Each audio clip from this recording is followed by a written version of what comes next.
back three for the tie. Oh, he's done it again. They get it to him. More in space. A burst of speed. A first down for Purdue. He's still going. Moore cuts back. Touchdown. Oh, I like that.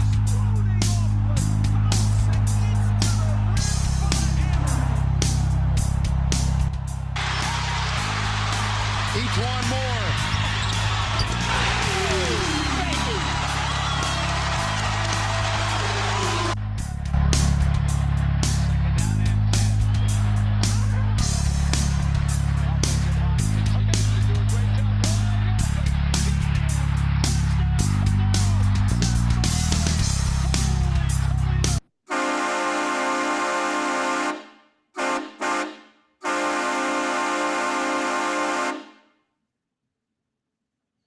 All right, guys. Well, welcome in.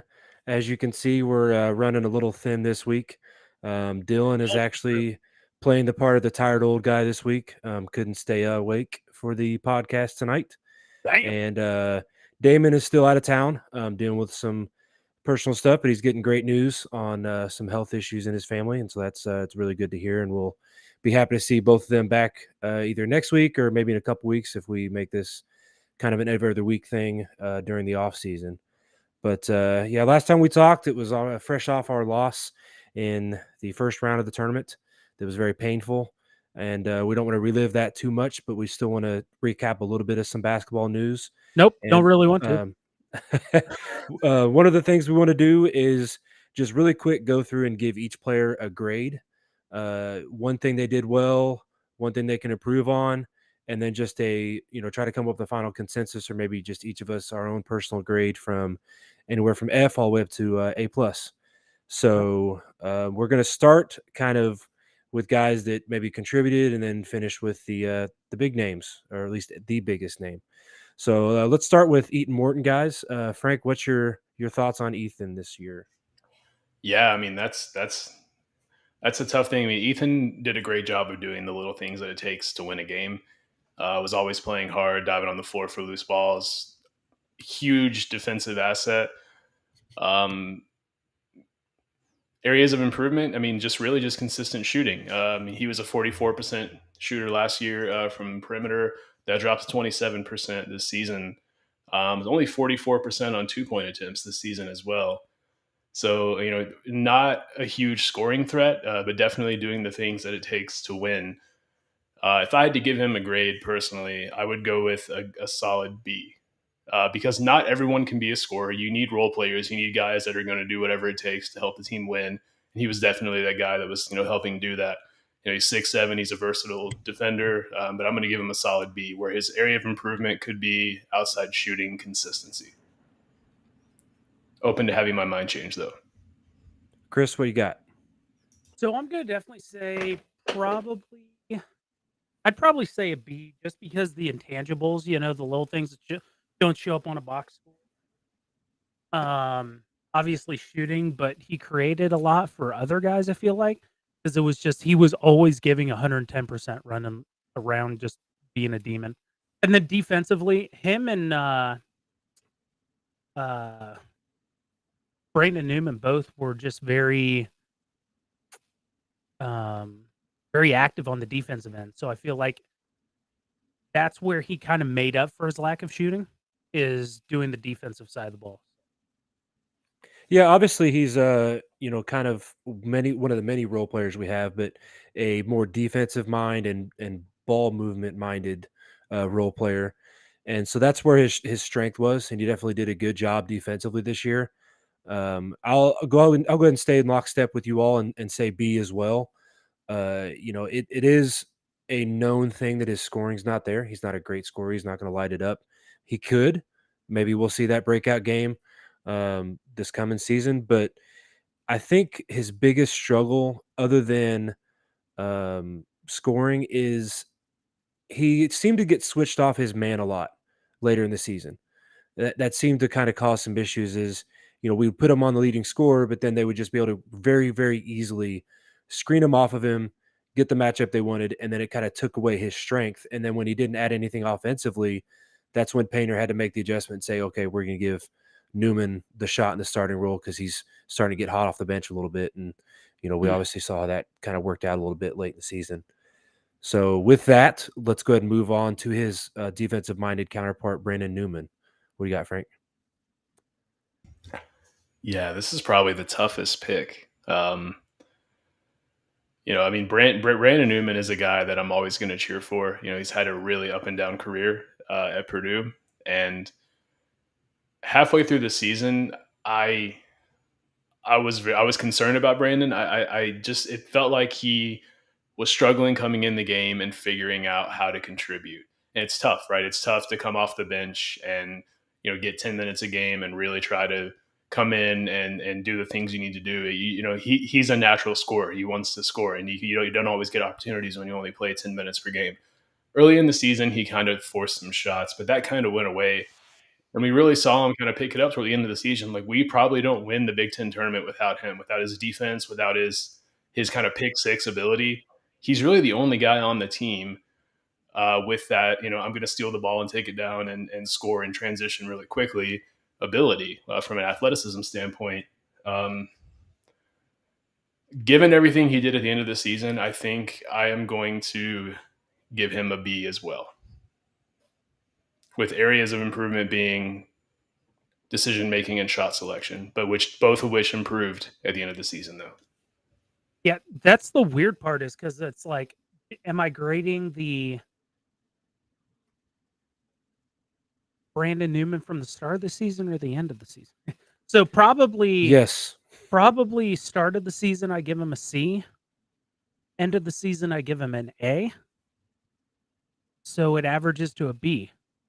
No, but seriously though, like the last 10 games of the season, he just was completely different. I don't know what kind of clicked, or if he just figured something out, but he was just doing great, or if he just acknowledged that role of playing well on the defensive side of the ball, and he knew if he did that really well, he'd get minutes, which got him more time to get into rhythm, blah blah blah blah. So yeah, I think B's another solid pick. I'd say, if I was going to get real technical, B plus. See, and I almost accused you all of being vanilla there by just saying B again. And I was going to go B plus as well. So, I agree that he started out pretty sluggish, probably in the C range. Didn't exactly give us a ton off the bench.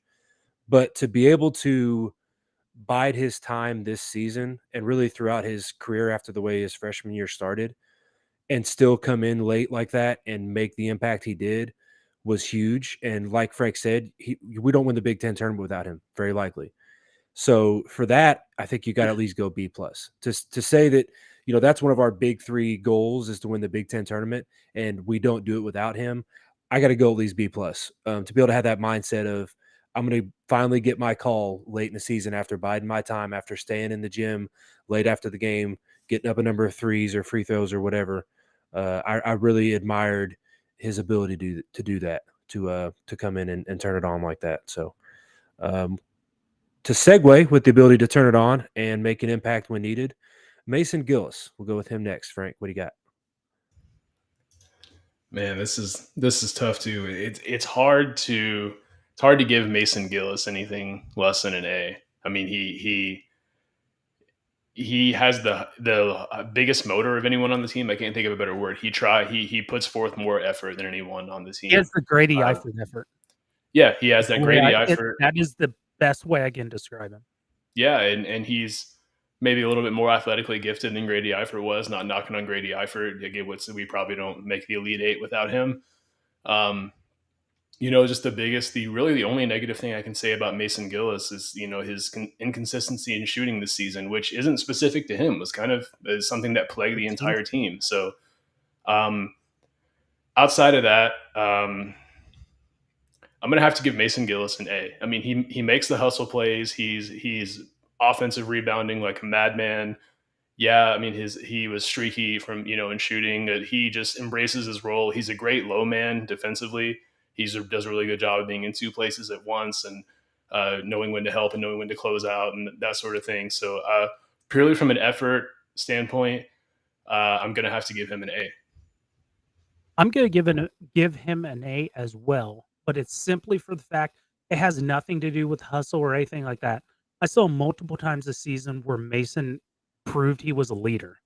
He would get guys together, he would calm guys down, he would talk to Braden, he would talk to Fletch, even Edie. He would just be like, "Fine, relax, fine." And I mean, that is probably as big of a trait as being able to hit shots and get offensive rebounds, in my opinion. Yeah, 100%. So he is definitely a big effort guy, and that's kind of what you have to be if you're going to be that second big or the four position in Matt Painter's offense, especially lately. You've got to be a guy that does all the little things, and after you take care of defensive ball movement, running the plays, then you can think about contribute with the score. With a shot here and there. But he obviously displayed that, setting the record at home in Mackey for threes made in a game, that he has that ability. And so, I'd look at it and you think, well, maybe just consistently scoring would be a good thing. But, we've talked about many times that, you got to take what the defense is giving you. And we can't just blindly feed a guy. We've got to take what is there and feed the guy that's going to be on that night or that's getting the open looks. And so, if he's not getting it, we can't force him to score. Now, his shooting did hurt us a little bit over the last couple of games. He was between even the Penn State game that we won. He was 3 of 13 from the beyond the arc in the last couple of games. So, maybe we were hoping we were going to get that Gillis magic, and maybe he took a few too many shots. But somebody's got to shoot it, and we're not going to win. Like Painter said, we're not going to win if we're not making shots. So, but yeah, I would definitely have him in like the A minus range. With the only thing I'd like him to work on is maybe more consistently scoring the basketball, because he had 3 of his last 4 games were in double figures. But aside from that, I think there was maybe 4 times the whole rest of the season he was in double figures. So, let's see what's next on our list. We got one of the freshmen, one of the 2-star freshmen this year, or 3 actually, Braden Smith. We got Frank. Yeah. Boy, these are tough. So post loss Braden is always going to get an A in my book. Something about Braden after a loss is just terrifying. Other teams should be afraid of Braden. That's why I can't wait to see what he'll do next season for us. Coming off of this unfortunate tournament loss, but he impressed me as a freshman, and so I'm trying to approach this from the lens of him being a true freshman point guard in a Power 6 team. I mean, that's a huge undertaking, and he performed well. Um, sure, he drove into the lane sometimes and made some amazing plays, and then he would do the same thing and turn the ball over. But that's going to go away with time. His decision making is going to get better, and so approaching it from the mindset of him being a true freshman in the Big Ten, I'm honestly going to have to give him an A2.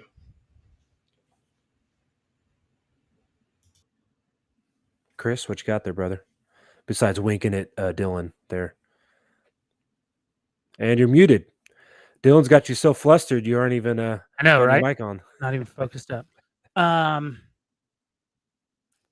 gonna go B plus on Braden, because there were times when Braden was really good, and there were times when Braden looked really bad. And it seemed like he was trying to do too much. And that's no knock on him.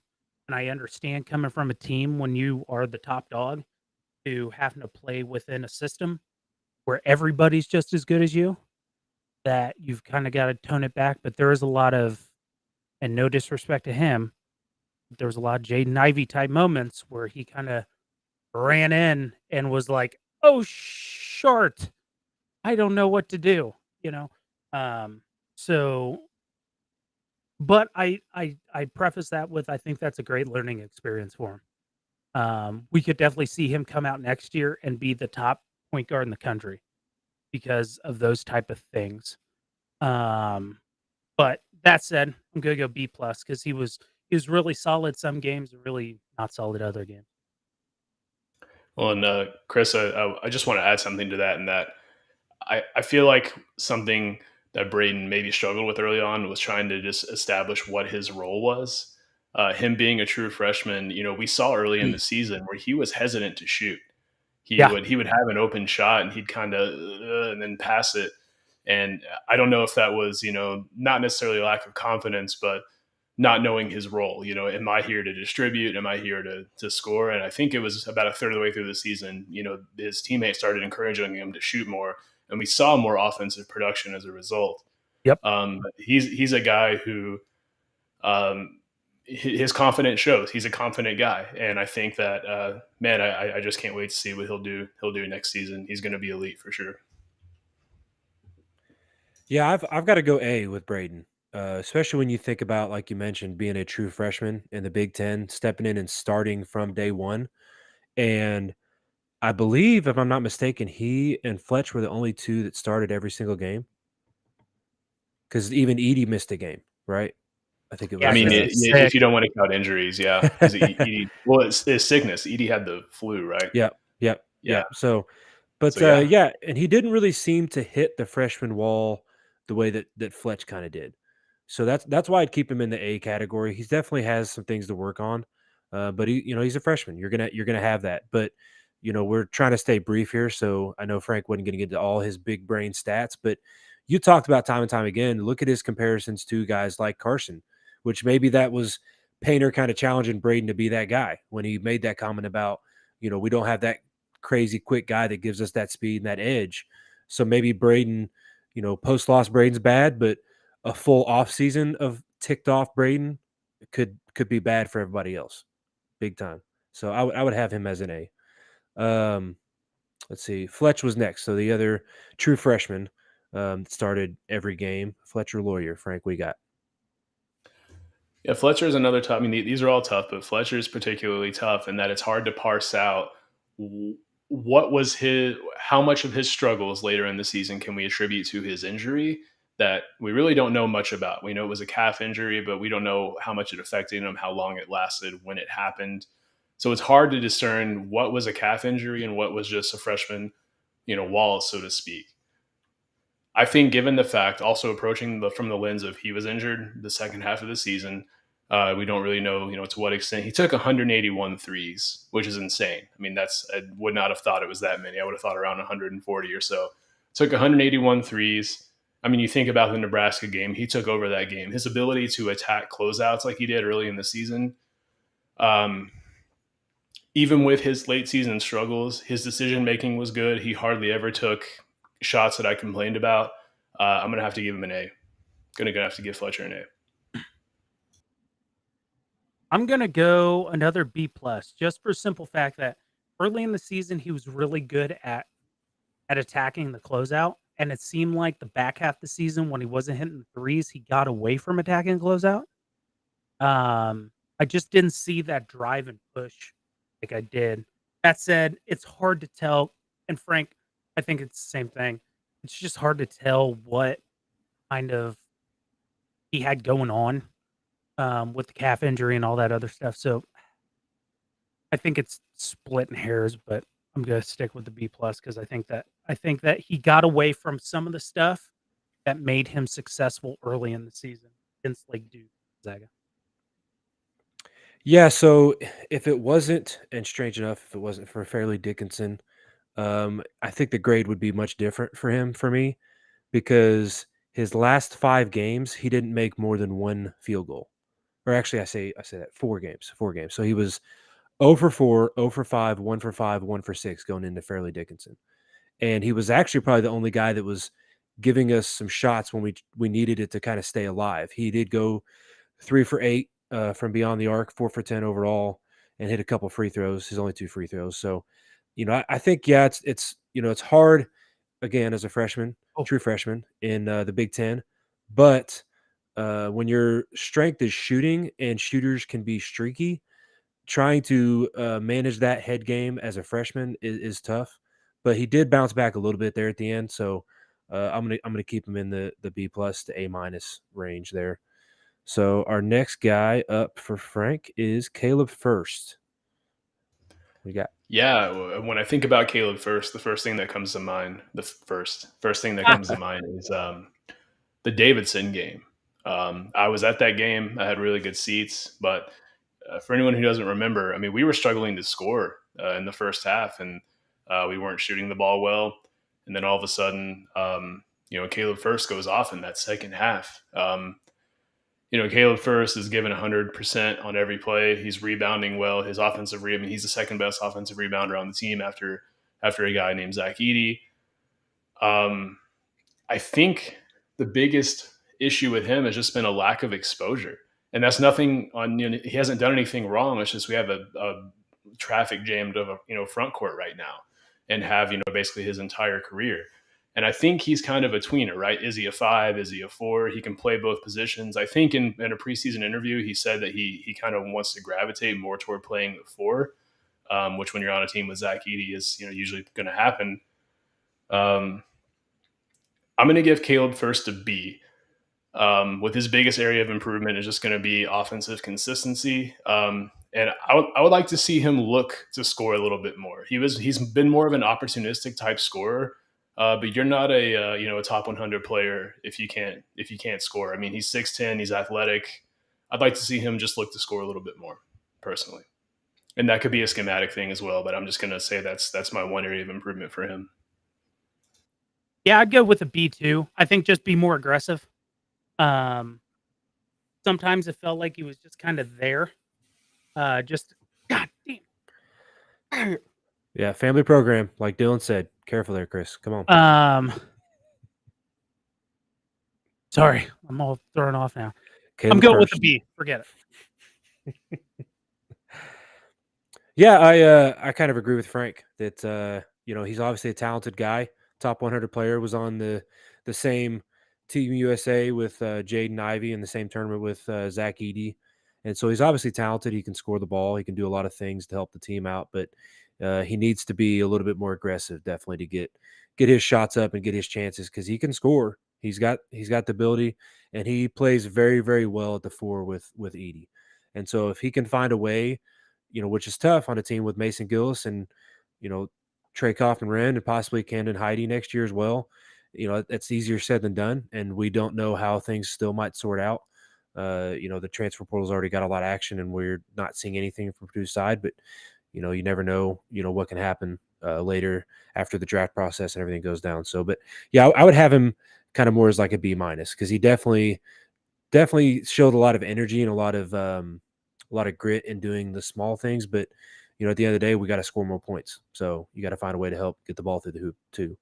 So David Jenkins Jr., the kind of the lone senior and newest guy to the system this year. What do you got, Frank?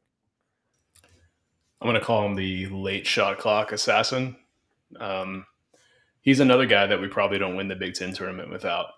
So, I mean, I look at his season in kind of 3 chunks, right? You have, the first third, middle third, second third. First third, he looked pretty promising, like he was going to be a great role player, a guy who could come off the bench and hit some threes.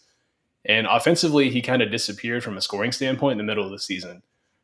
He kind of stopped shooting a lot of threes. And then the end of the season, he just took off and kind of became a fan favorite. It felt like everyone was clicking at the end of the season, which is, another reason why it's so unfortunate to have it end the way it did. I think his role was a lot different than what he thought when he came in here. He alluded to that in one of his late season interviews, that he kind of anticipated having a much bigger role on the team, but he was just happy to contribute how he could. I think given the fact that it was his first year, in the program, he's an experienced guy. He's been around a lot. He has played for 4 different teams. I think he's deserving of a B. Yeah, Chris? I think that kind of falls in. I think honestly, I kind of want to go a little bit more A. Just because he was such a big piece coming off the bench that kind of kept that second line of players kind of gelling and moving and doing well. That I think I just liked his gameplay. So I think I'm gonna go with A for David Jenkins. He came in and did not that I didn't think he was gonna do well, but he exceeded a little bit of my expectations. Yeah, I'd even go A+. If I'm going to give somebody off the bench an A+ this year, I like that. He obviously stated that he didn't get the role he thought he would get, but he still was very instrumental in helping Braden and Fletcher develop as freshmen in the Big Ten, and still, you know, kind of waited his turn when it came time to take a few shots and hit a few key shots to help us win some games, especially late in the season there. And man, oh man, do I feel bad for the guy finishing at 1,989 points, 11 short of 2,000 points. So that, that really hurt me to see him go 0 for in the last game and finish 11 points short. But Trey Coffin-Wren, we got two more guys left. Trey Coffin-Wren's next, Frank. Yeah, I look at Trey Kaufman-Wren's season, and I kind of think of it as a sort of a U shape. Like he started off really well. He was hitting outside shots. He was playing a lot of minutes, and then toward the middle of the season, his minutes kind of dwindled. And again, when you're playing behind National Player of the Year officially, that's just a product of what's going to happen. When he was on the floor, though, in that kind of midseason lull that I referenced for him, he kind of looked lost at times. Defensively, he was always there, so I'm going to give him credit for that. Defensively, he was always really solid. But he looked like he didn't know what he was trying to do when he got the ball in the post. Now, toward the end of the season, that just vanished, and he all of a sudden was. I mean, it's fun to watch him play because he's not the most pretty of players. Like he kind of fumbles around the post and then makes an amazing move, and the ball goes in. So, given the fact that he's a redshirt freshman, playing in the Big Ten for the first time, playing against Big Ten opponents, playing behind National Player of the Year, so trying to make the most of his minutes. B plus, I think a B plus is, and you take away that kind of midseason lull where he just looked like he was unsure of what he needed to do, or maybe like he lost a little bit of confidence. Maybe he would be an A. But outside of that, for that reason, I'm going to go B plus. I'm gonna go B minus because of the midseason lull. There's a lot of times because it felt like that midseason lull got to a point where Painter, not that Painter didn't trust him. That's not the right way to put it, but like it felt like we were compromising what we could do when Edie came out of the game and TKR came in. That said, I noticed towards the last part of the season, say the last month or so, going in the Big Ten tournament, that it seemed like we were trying to run the same offense that we do with Edie with Trey Kaufman-Wren. Like it looked a lot more. It almost seemed like the middle part of the season we tried to run stuff specifically with TKR in, and things kind of got out of whack. And then we just said screw it and ran the same stuff with TKR that we would for Edie, and it just flowed a lot easier. Yeah, so Painter talked about post Ohio State, and Edie even mentioned post Ohio State that PJ Thompson, one of the grad assistants, said it's just going to be Edie's night. And Trey Kaufman-Wren only played 4 minutes against Ohio State. And you guys mentioned the midseason lull. Well, he scored. He had the 24-point game, and then dropped another 11 against. Who was it there? Losing my spot here. Scored 11 against Ohio Florida State A&M. at home, right? Yeah. I'm so unprepared here. Okay, New Orleans was 24, dropped 11 against Florida A&M. And then after Florida A&M, he went 8 of the next 12 games. 10 of the next 12 games, he had single-digit minutes right in the middle of the season. So you talk about a midseason lull. I have to give the guy an incomplete. I'm gonna cheat on the grades because there were so many times that when you're playing a 4 or 5 position and you're on the team with Zach Edey, who got the awards that he got, Caleb First, and Mason Gillis, it's hard to get a lot of minutes and it's hard to get in a rhythm. So I'm going to give him incomplete because I need to see him when he gets consistently 15 to 20 minutes. Then what does his game look like? But if he doesn't earn that this next season, then I'm going to start to question maybe, how is he developing? What's going on there? And maybe is he possibly one of the guys that transfers in the future. But I'm going to give him an incomplete. And I just want to, the thing I want to see him work on is get on the floor more. Get on the floor more, get some more minutes, find a way to work out a role with those other 3 guys in the backcourt or the front court. I'm sorry. So one last Fair guy. assessment. What's up? I was to say that's a very fair assessment. Thank you. Thank you, sir. Appreciate you. Appreciate the big brain. Give me some credit there. So one guy left. I don't know if you've heard of him. He's kind of a big deal. Zach Edey. What you got, Frank? He's just tall. That's it. I could do that. if I were 7'4", I'd be scoring 40 points a game. So Yeah. so yeah, F all the way. Clearly. No, on a serious level, I mean, Zach was unbelievable this season. One of the best scorers in the country, one of the best rebounders in the country, led the country in fouls drawn per 40 minutes, which isn't a surprise at all. And some people say that, he it shouldn't get any fouls drawn. I mean, anytime there's so much controversy around one player, that, they're doing something well. But the accolades speak for themselves. He consistently had to you couldn't play him one-on-one. He showed that if you're going to guard him one-on-one, he's going to score. Anytime a player does that, they're doing something well. So I have to give him an A. The only reason I'm not giving him an A plus is because there's one thing he can improve on, and that's his passing. And I've seen some NBA scouts on Twitter say the same thing. So if he could just get a little bit better, and in that area, he'd be an A plus, no questions asked. I'm going to go with an A plus because he's had the second best season of any Purdue player to come through the program. He's the second player to win the Naismith Player of the Year. I think the passing makes sense, but I think some other things can be attributed to that, like him getting the hell beat out of him or whatever. But no, in all reality, Edie had a magnificent season. He's going to be a legend in Mackey, and his name will end up being retired one day through Mackey with the amount of positive things he's done for the program. And overall, I think he was good, and sure, passing wasn't great, but he was better than last year. His passing was wildly better than last year. So I think that another year of him getting that figured out, he'll do well.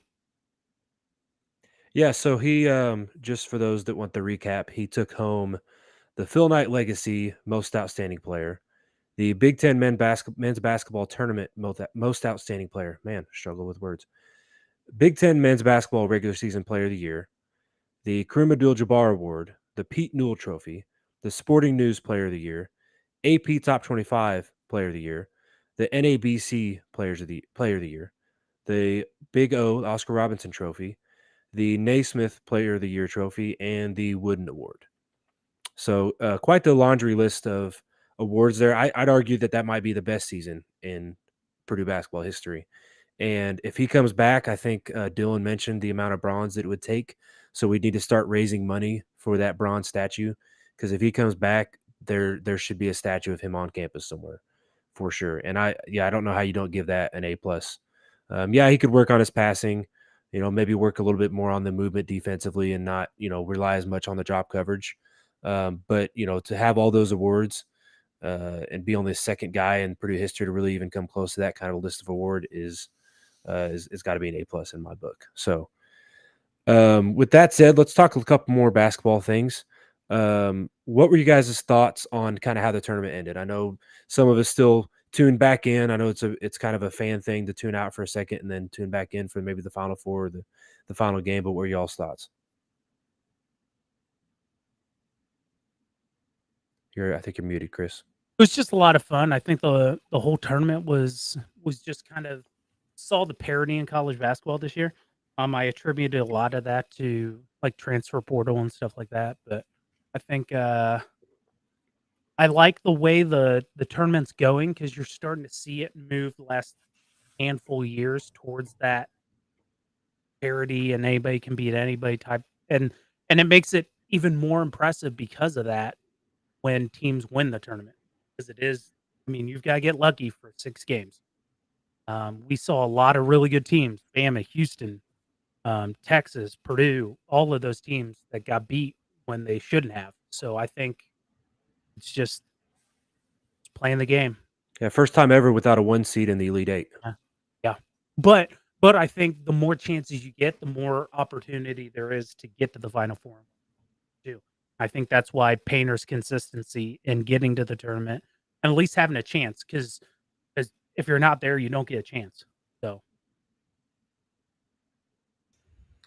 Yeah, I think it goes to show. I mean, Chris, what you said, how much parity there is in college basketball now. It's almost. I can't remember in my lifetime ever thinking like college basketball has grown so much with respect to parity, and there are a lot of teams who frankly should have been in the tournament and weren't, and how much damage would they have done, Yeah. so that like Rutgers comes to mind. Rutgers, yeah, they're a great example I mean, of a Conference team that, USA, you got to give them a shout out too. North yeah, Texas and UAB in the final for the NIT, and FAU made the Elite Eight or the Final Four. I'm sorry. So yeah. And but I Charlotte won just CBI. hmm hmm I still hold the belief and that the tournament is kind of just a charade. It's a one that I very much want to win, but it doesn't determine who the best team is, right? I mean, it doesn't. It's just a tournament, and anyone can win on any given night. I think if we played Fairleigh Dickinson 100 times, we'd win 99 of them.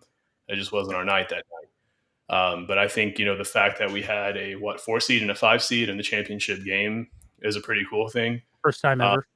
yeah, for the first time ever, and for I think San Diego State to get to their first ever championship game was a great thing for them.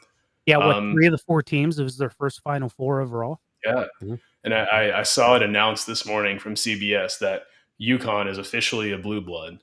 So I guess it's I Do all their guess players that's get it. branded with that then? Like, Yeah, I don't know. I like yeah. is it a I mean, jersey patch? Like, Do they replace IU then finally, or can we yeah. remove them from that I mean, list? Or? I don't know like what makes someone a blue blood, and then like how do you get removed from the blue blood, So, and like, like membership dues and stuff? Or yeah, it's fascinating because like there's some blue bloods that haven't done anything in a long time. Like Duke comes to mind, for example, not really advancing past the Sweet 16 in quite some time now. So same with Kentucky, for example. So did you say Duke? yeah, Duke was in the Final Four last year. okay, yeah, it's late, man. Chris got the big brain. Chris got one Yeah, over you the did. big Great job. brain. Yeah, Yeah, yeah. Maybe I was thinking Kentucky, but like yeah, Kentucky. Kentucky, I would say. That other Kentucky's blue what, team, right? Kentucky. one title over the last, like, 10 years and made, like, 2 Sweet 16s or something? Yeah, I mean, and a lot of they were the first team to be upset by St. Peter's. Yeah. So And those nerds down south? Yeah. So yeah, Frank, go ahead. I was gonna say, so Frank and I are obviously from our chats, our group chats, in the same camp of it's not really a indication of the best team in the country who wins the men's basketball tournament, the NCAA tournament at the end of the year. So I wrote a few stats down, looked up a few things that I know Frank will like, and maybe will raise an eyebrow for some of you all that believe that the team that wins it all and last man standing deserves the national championship, which I'm not saying necessarily that they don't, but UConn did dominate, right? So their closest game was a 13-point win over Miami in the Final Four. Is their closest win. So every game by double digits. They averaged 20 points as a margin of victory throughout the tournament. Impressive, right? Incredibly dominant. I get that. The highest seed they faced was 3-seeded Gonzaga. And if you watched that game, Timmy played, it felt like 8 minutes in that game because of foul trouble. So you took out their best player. Gonzaga's strength was not necessarily shooting the ball, especially late in the season. It was playing through Timmy, playing through their bigs. And so that game was kind of an anomaly in itself as well. So got a couple questions for you guys. Actually, I'm going to have a few by the time it's over. But who, off the top of your head, do you think was the last team to win a national title without beating a 1 or a 2 seed? It's gonna sting. Virginia. Boom, Virginia in 2019, right? But the problem with that is they're a 1 seed, right? So as a 1 seed, you can't play a 1 or a 2 seed until your last 3 games, right? So your first game's gonna be 8 or 9. Next one you're talking about 4, 5, 13, whatever. So only towards the end of the tournament could you play a 1 or a 2 seed. Okay, so what's the last team that was not a 1 or a 2 seed to win a national title without beating a 1 or 2 seed? I know that's kind of a brain Okay, wait. teaser there, kind of it. But what's that? I want to say Kemba Walker's UConn. Okay, what do you think, Frank? So the last team that wasn't a 1 or 2 seed who didn't play a 1 or 2 was seed. able to win the national title without playing a 1 or a 2 seed.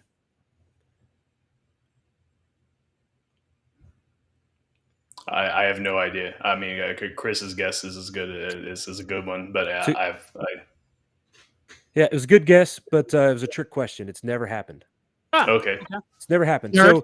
So that's how much That's of an why I couldn't anomaly think this of year one. was. To be a 4 seed and win the tournament without having to play a top 8, and maybe if you look at this bracket this year, a top 10 team in the country.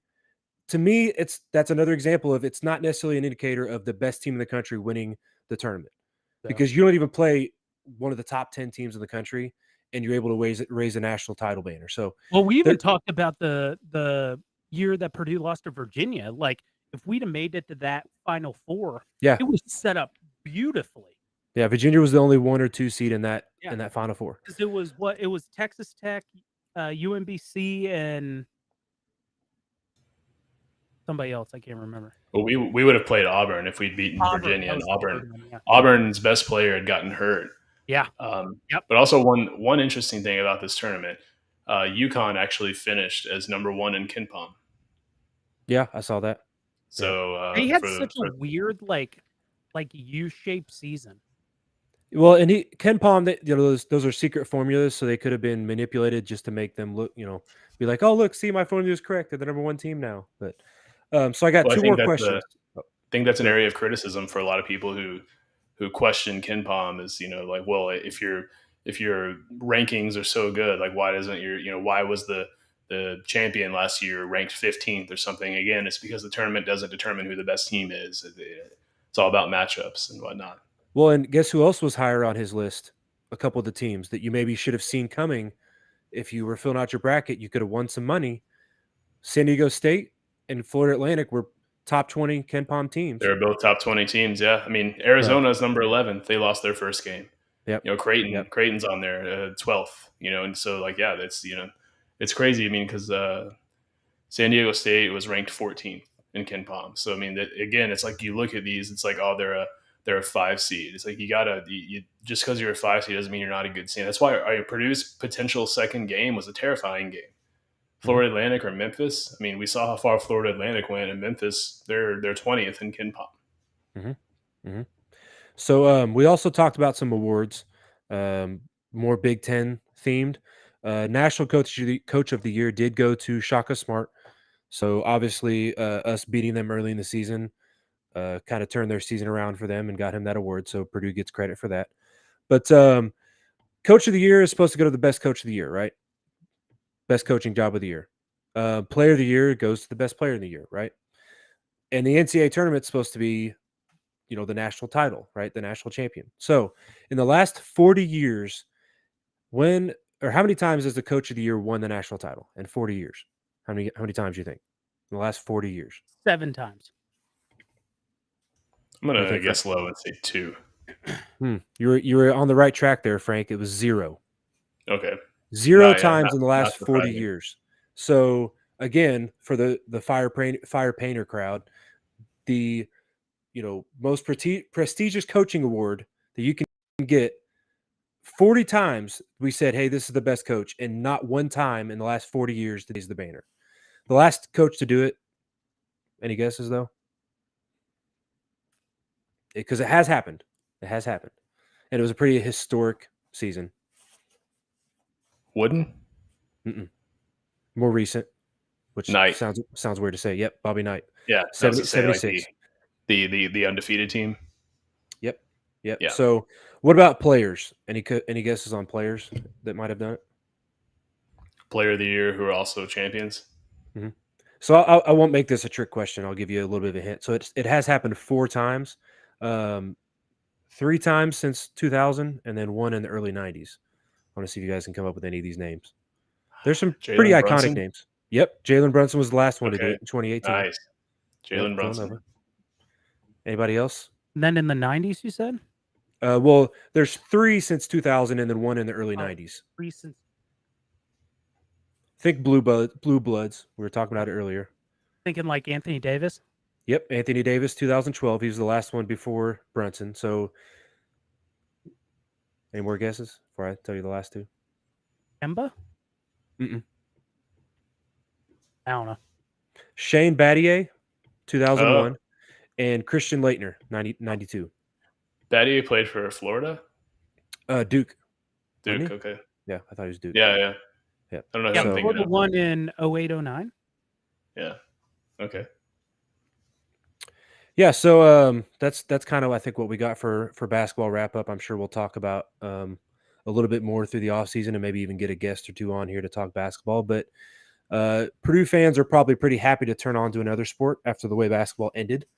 And we have our opener, season and home opener against Fresno State in 152 days. We open on September 2nd at home in a brand new, renovated with a tunnel, giant student section, Ross-Ade Stadium against Fresno State on September 2nd. And the next week we travel to Blacksburg, take on Virginia Tech.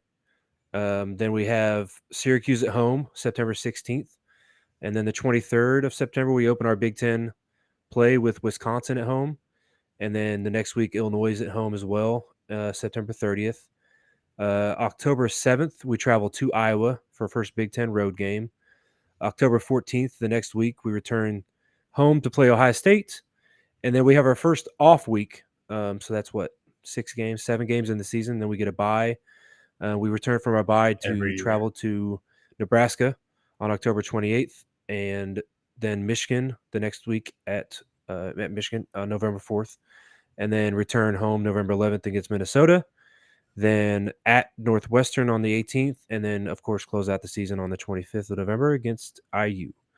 So looking at that schedule, just kind of early takes on the schedule, what do you guys think will be the toughest game for us to pull out? Chris, you can start on this one.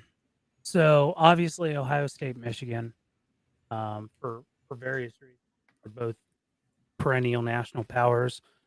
Probably Michigan, just because we gotta go on the road. That's just gonna be tough.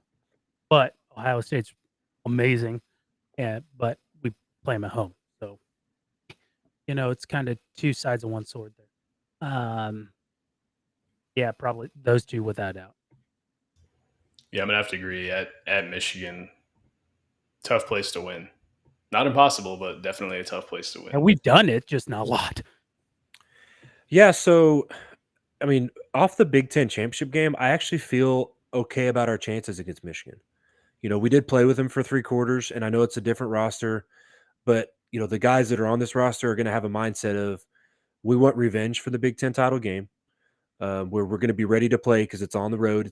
It's a big venue in college football. And so I think the guys will be amped up for that one. I think the toughest will be Ohio State. Even though it is at home and we have that history, Ohio State knows that. So they're also going to get up for that because they don't want to repeat history. They had a very good season. They were undefeated going into the Michigan game, and yeah, they kind of got embarrassed in the second half, but they were basically about to beat Georgia. They should have beat Georgia. They kind of botched the end of that game. And if they beat Georgia, likely they beat TCU and win the national title last year, even without winning the Big Ten.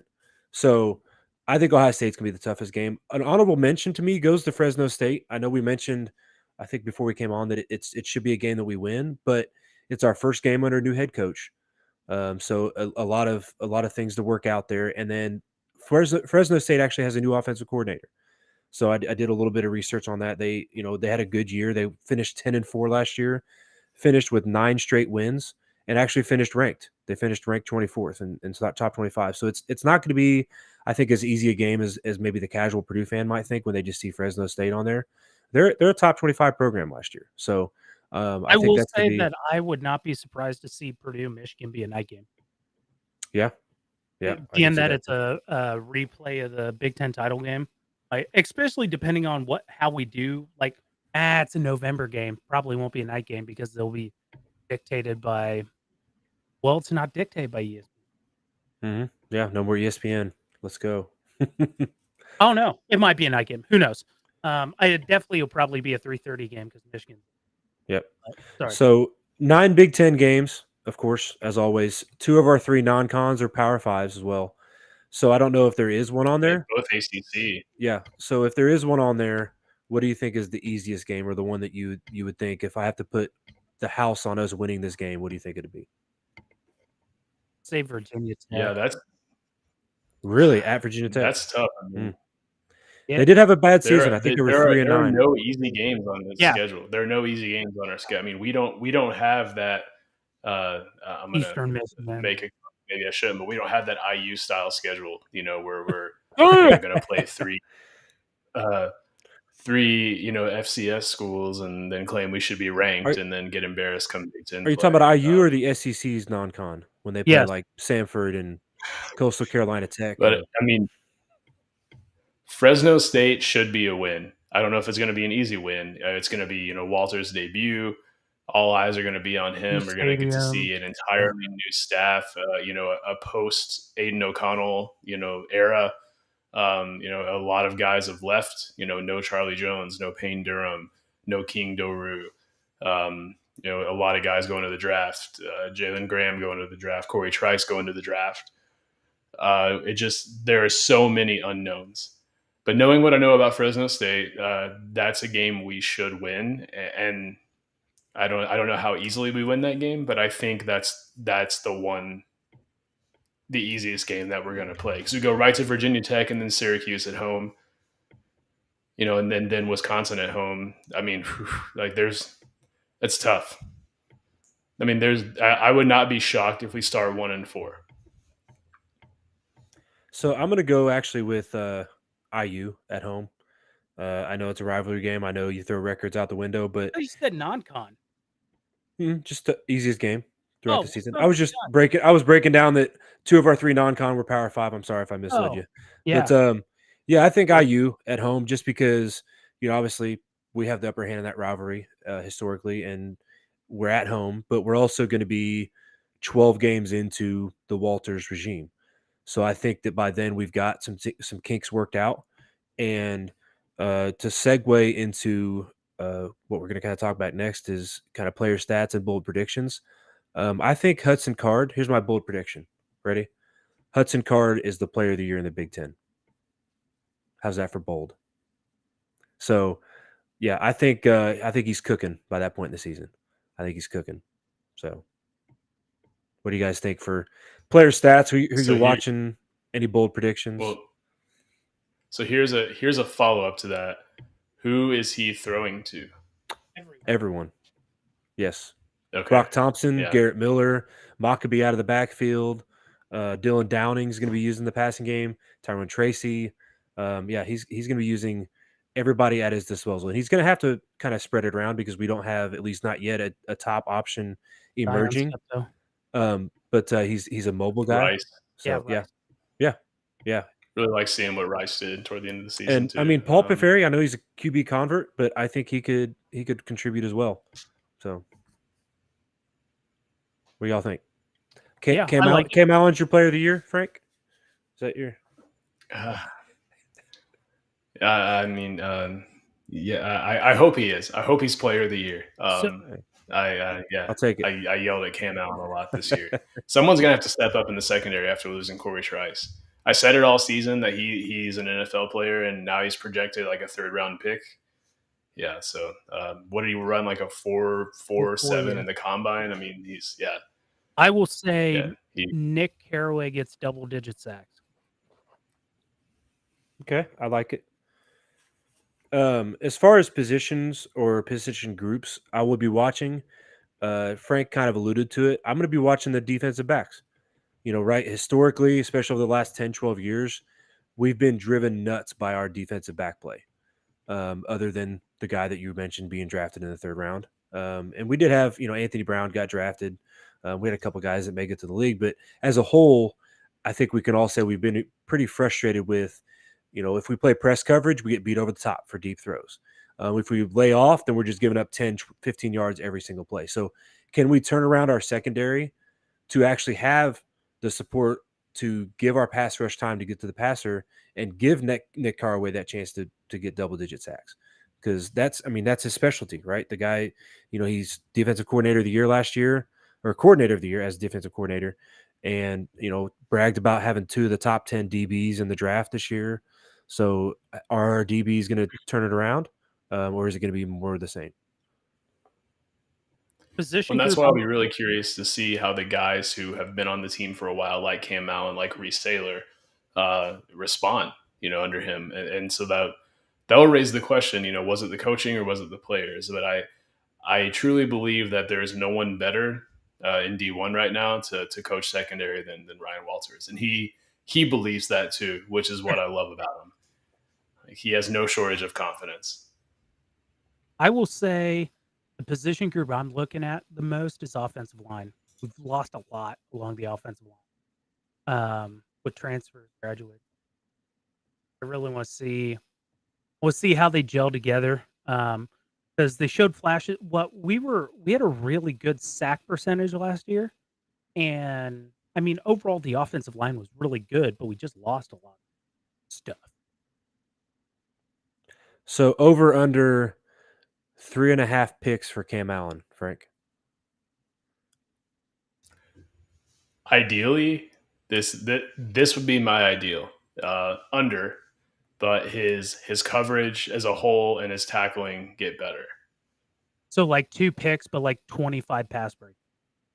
Yeah, 2 picks, 25 pass breakups, and he doesn't miss like 1 out of 3 tackles. I think That's like one missed tackle again.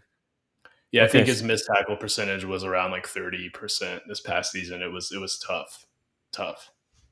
So our buddy Nick, who is in our group message and joins us in spirit often on here, even if he hasn't shown up in person, Nerd. he wants us to play some bets. So how about we lower the line to 2.5 if you think it's going to be 2? I bet $1 it's over 2.5. You bet $1 it's under. Yeah, I mean, player props have been my hobby lately. I'm still going to take the under. Okay. All right. I'd take the over. Taking the over. Okay. All right. So you're willing to heard it take that? tonight. You owe us both $1 then, Frank, if it's Yeah. over. Yeah, you heard it here tonight. And Chris, I'm gonna piggyback off what you said. The group I'm gonna watch mostly or have the most skeptical eye of is going to be the defensive line. Oh, okay. You know, we did lose a lot there too. Yeah. You know, with Jack Sullivan leaving, who was it that left and went to Miami and said that Miami is better? Dean? Was it Branson Dean? Branson Dean, yeah, you know, losing him. But you know, Sidnor, you know, played really well last year. Yeah, we have Caraway coming back, who got a lot of snaps in last season. So it'll just be a new group. You know, we have the transfer coming in from Auburn, so it'll be a new group. It'll just be one. I'll just be curious to see how they gel.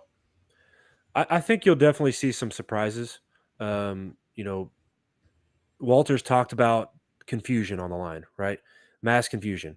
So he's going to have 3 down, 4 down, 5 down. Who knows if he's sending 2, if he's sending 5, where they're coming from. His whole game plan on the defensive side is just confuse the living heck out of the offense. And so I think that's what's going to open up the possibility of Nick Caraway getting double digits, but it's also something that can kind of cover up, you know, some depth issues possibly. Because if you can out scheme, it can make up for some skill deficiencies for sure. At Illinois, he ran a lot of 5.2 last season, if I remember right. Mm-hmm. Yeah, but he kind of scoffed, I think, when he was asked about if it was a 5.2. Yeah, he basically kind of did that whole like, well, it's kind of whatever. It sounded like the Peyton Manning Omaha explanation. Have you guys heard that? Yeah. He goes, well, Omaha, see, what Omaha is it's a pass play, but then sometimes it's a run play. And, you know, depending on, you know, which end of the field we're on and which direction we're going and, you know, whether the wind's blowing out of the north or the south and what the score is, you know, it can kind of vary.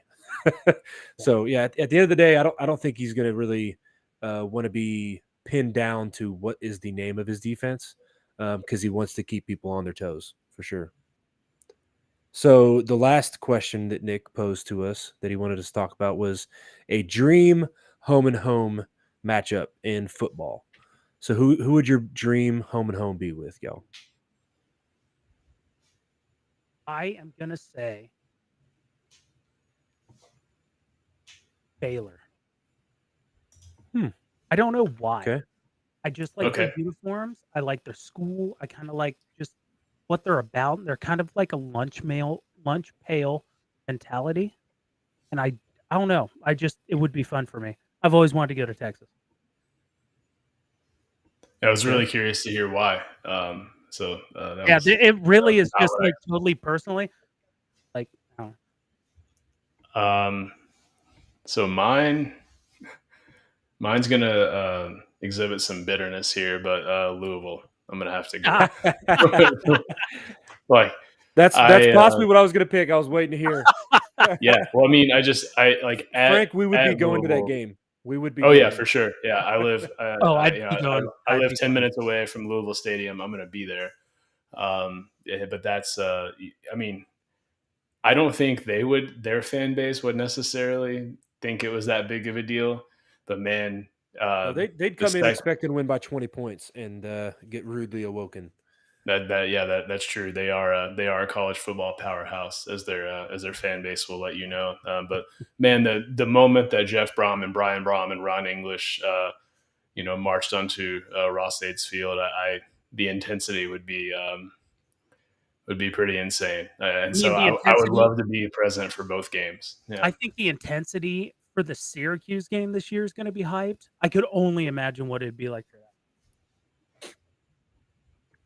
So I'm going to cheat and give two answers because I was already leaning on picking Louisville, and I'll go a bitterness matchup. Bitterness home and home that I would like to see is actually Tennessee. So we have the Music City Bowl history. We know that they're a very rowdy, borderline dangerous fan base, but I would love to have the ability to go to a stadium like Neyland Stadium, which is one of the most historic stadiums in college football, and hand them an L after them saying the Music City Bowl is a fluke. The guy was still moving. It wasn't forward progress stopped, all that crap. Like, okay, let's go in and prove that it wasn't a fluke.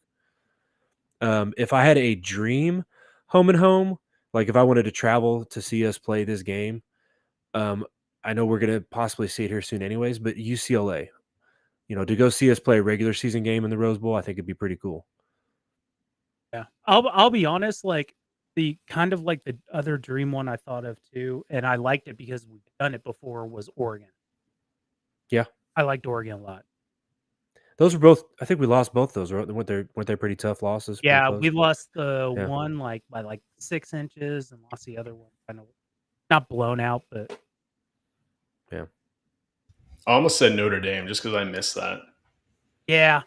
Yeah, that's a good. I'm yeah. over it. I'm over Notre Dame. The only time I want to see them is if we can get the basketball home and home going again. Just to I just see like Shrewsbury. I just like the rivalry and the trophy. It's always such a like Ross-Ade Stadium The when Golden Shillelagh. yeah, what Ross-Ade Stadium when Notre Dame comes to town is just a different breed. It's like Ohio State.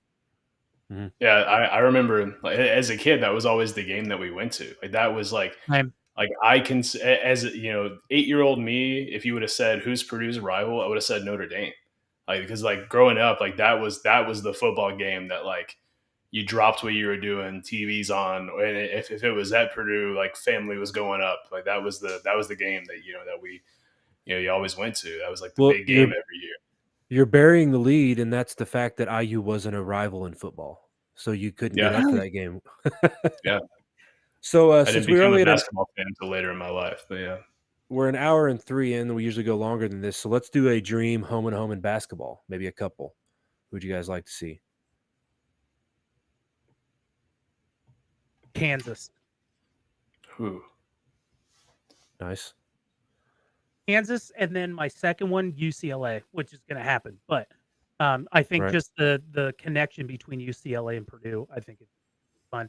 So I actually got to work when UCLA came to Mackey Arena to play I remember you saying that. the Yeah. the NCAA tournament during COVID, and those kids were just through the roof about the John Wooden statue and the John Wooden National Player of the Year memorabilia and all that stuff. Like I saw Javi Jaquez or whatever his name is, like taking pictures with the Purdue statue.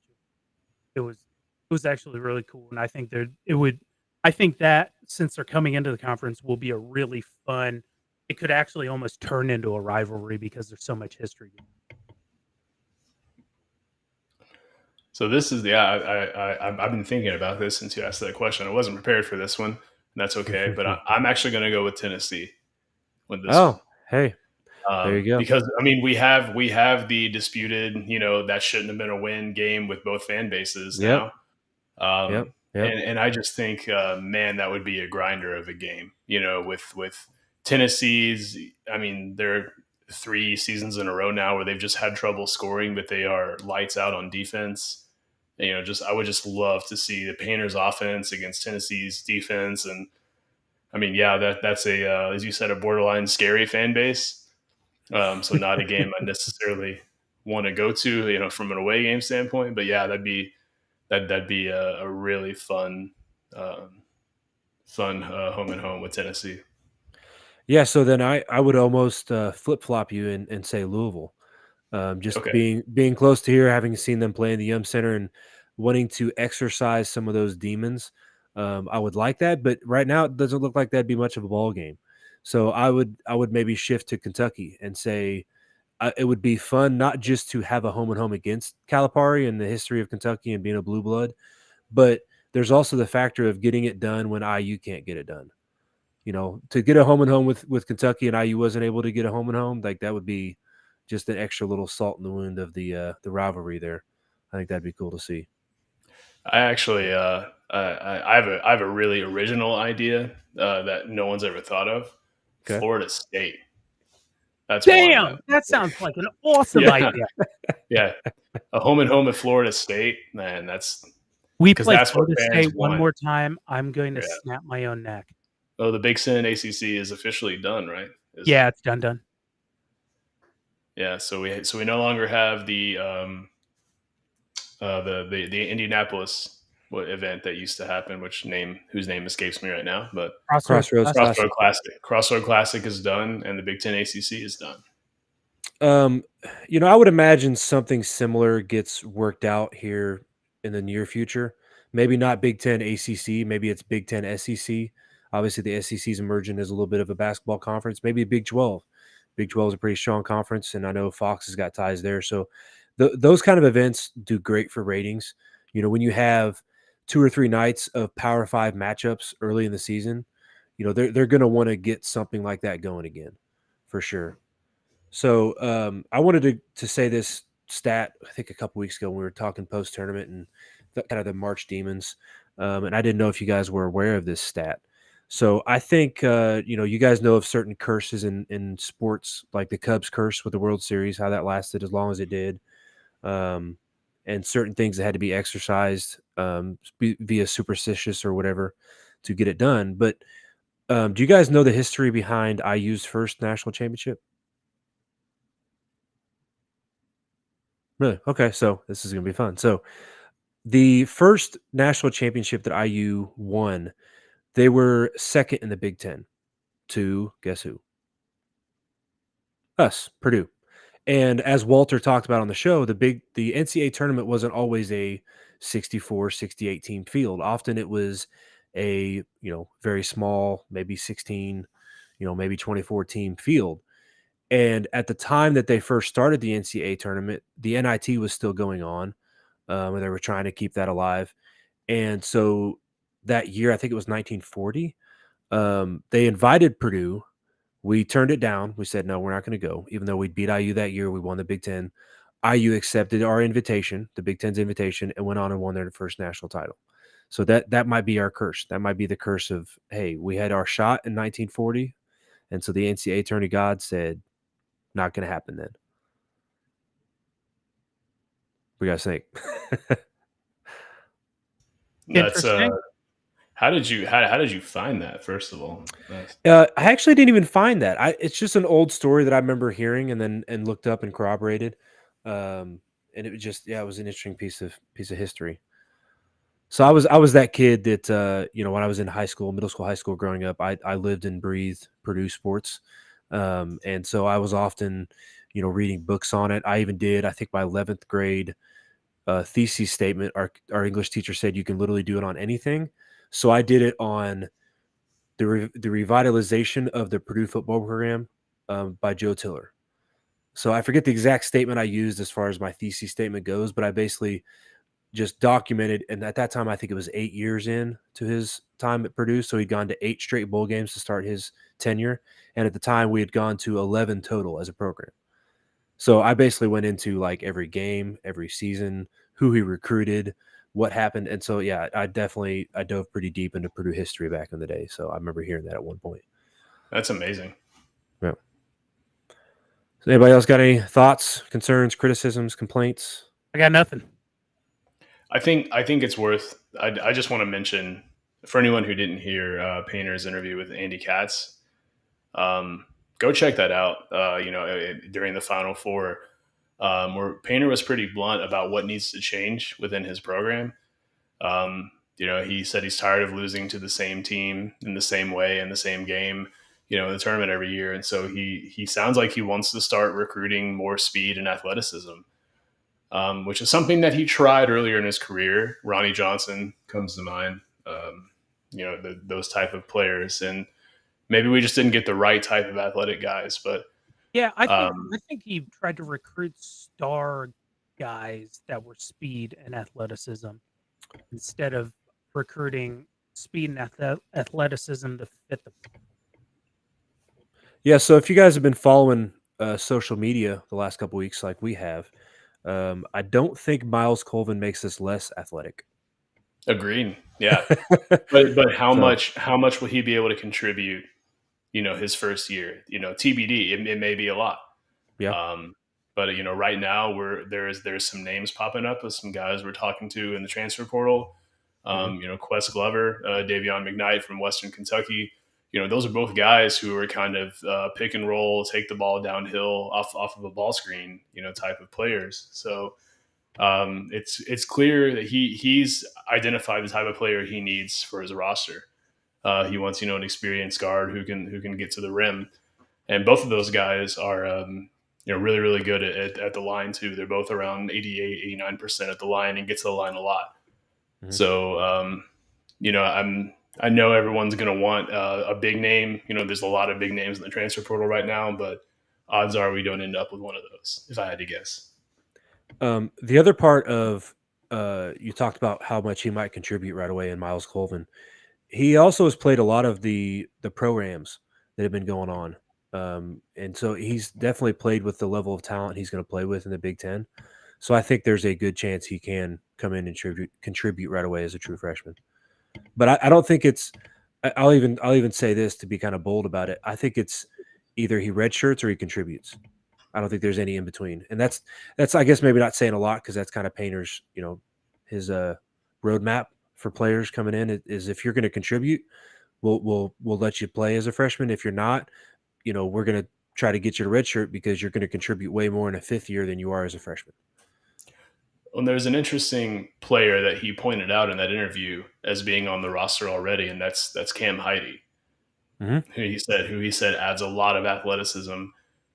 I haven't seen much on Cam. He was injured his senior year in high school, and so I haven't seen much on Cam Heide. But that's exciting to hear that he's a guy who sounds like can get out and run and can push the pace. So it's just interesting for Painter to basically say like, okay, I'm fed up with this, and this is something has to change. Um, he's not a guy who will outwardly kind of admit his own mistakes, but it's interesting to hear him say that. Hmm. Not that that's a mistake per se, but to say like, okay, this is too cyclical now. Something's got to change. Chris, you got anything? Nope. Maybe there's a plot twist. Maybe we get 2 or 3 transfers. Nobody transfers out, and Braden and Zach just pick squads, and Purdue fields 2 teams next year because we'll There have we the go. talent and depth for it. I was gonna say, what are we gonna rotate 12 guys next season? Yeah, if no one transfers. Yeah. Also, maybe worth mentioning too on the women's basketball side, Abby Ellis, Janae Terry, and Caitlin Harper are all running it back. So looks like we might be able to take the next step on the women's side as well, and could be talking about having both programs in the top 25 at some point next year. Absolutely. That'd be cool. So, well, I guess that sounds like it's all we got for this evening. So appreciate y'all tuning in. Hopefully we'll be back at full strength next week with Dylan and Damon, or in 2 weeks. Just kind of stay tuned to our social medias and see what we got in store. Peace. See ya.